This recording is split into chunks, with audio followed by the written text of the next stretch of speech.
Hi, my name is Priya Kumar and I have just released my 8th book, The Calling, Unleash Your True Self. And one of the key messages in the book is follow your calling, find your calling, follow your dreams. This is the correct time, the correct era to be a dreamer. If you're a dreamer, you're going to be rewarded multifold. Things that were not possible a decade ago, 5 years ago, even as of a year ago are possible now. So being a dreamer, I think, is a gift today, and I love it when people write to me on the social media, email, or even when they talk to me about their dreams that, Priya, I want to be an author or a singer or a musician, or even if it's a CEO. I think there is nothing more empowering than having a dream.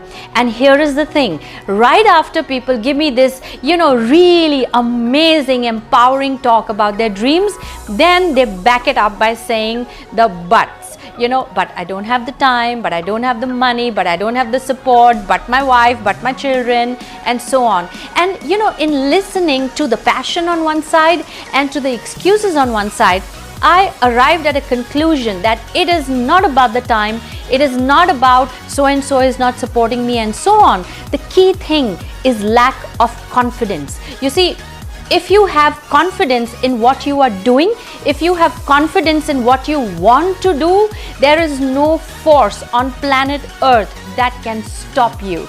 You see, so where does that confidence come from? Why is that guy making a gazillion excuses while I can see, hey, it's a clean road, go for it? The confidence comes from knowledge. The person has not invested in learning his craft. You see, he wants to be a musician, he wants to be a writer, but he's not invested the time to study it. I'll give you an example. When I was in school, we had this singing class. So our singing teacher, she gave us an assignment. She said, your assignment and homework for today, before you come even attend the singing classes, go listen to this song.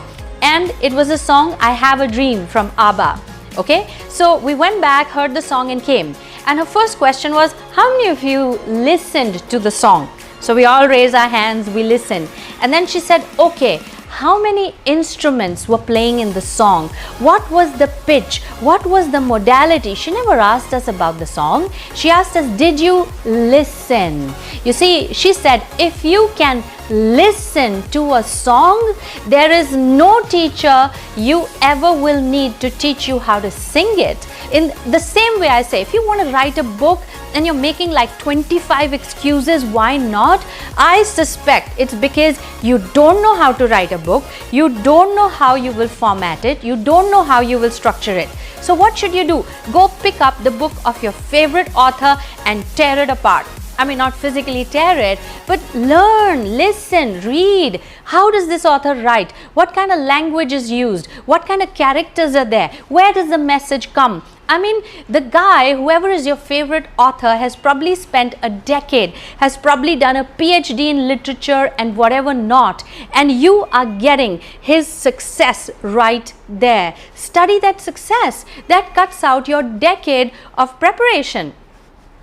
And that's what I tell a musician. You want to be the best singer in the world, or it's your dream just to be a singer, whether average, best, modest, whatever. Listen to a song, rip it apart. What kind of instruments are playing? What kind of rhythm is going on? What kind of tonality is going on? What is the pitch, etc., etc. And when you become a student of the end product that you want to produce, it will not only have given you the knowledge, but also the depth, but also various angles. And when you have that, you're brimming with confidence. It's not about lack of time. You will make the time. It's not about waiting for somebody to encourage you. You will move out on your own. If you want to be a fashion designer, take a shirt and rip it apart. How many stitches are there? What kind of cuts are there? And then put it back together. That is your training. That is your study. There is nothing that you cannot study and learn if you indulge in it. You want to be the world's greatest salesman? I tell you, go on a 2-day spree to be a buyer. Just go, buying stuff. How are people pitching to you? What was the greatest salesman? Who left the greatest impression? What were their modus operandi? What did you like? What did you not like? Etc. etc. You can learn, and when you do that, you become an unstoppable force. Research showed that if you invest 1,000 hours in study, you have become a master in that field. Now, for 1,000 hours, you have to put 8 hours a day. If you put 8 hours a day in study every single day, in 125 days, you will be a master of your craft. Which means in 4 months, you will be a genius at what you do. Now, what do people do generally? They'll put 30 minutes today, 30 minutes day after. And by that virtue, 30 minutes alternate days will take them 12 years to become a master, which means it's going to take you 12 years to even have a little bit of confidence and say, yaar, ab likhte hain kitab. Why wait 12 years? Why wait 6 years? Even if you put an hour every day, it's going to take you 3 years. You decide how important is the dream to you, how important is your calling, and all it takes is indulgence and study. And I am a firm believer, if you are being stopped, it is your own ignorance that is coming in the way. The world is right there to support people who want to go for it. There are employers looking for employees who are ready, who are just waiting to push the pedal. So put everything out of the way, indulge in study. You don't have to go back to college or do a PhD. Pick up the successful product which you want to deliver. Study it into its depth, and I challenge you, you will have the confidence to conquer the world.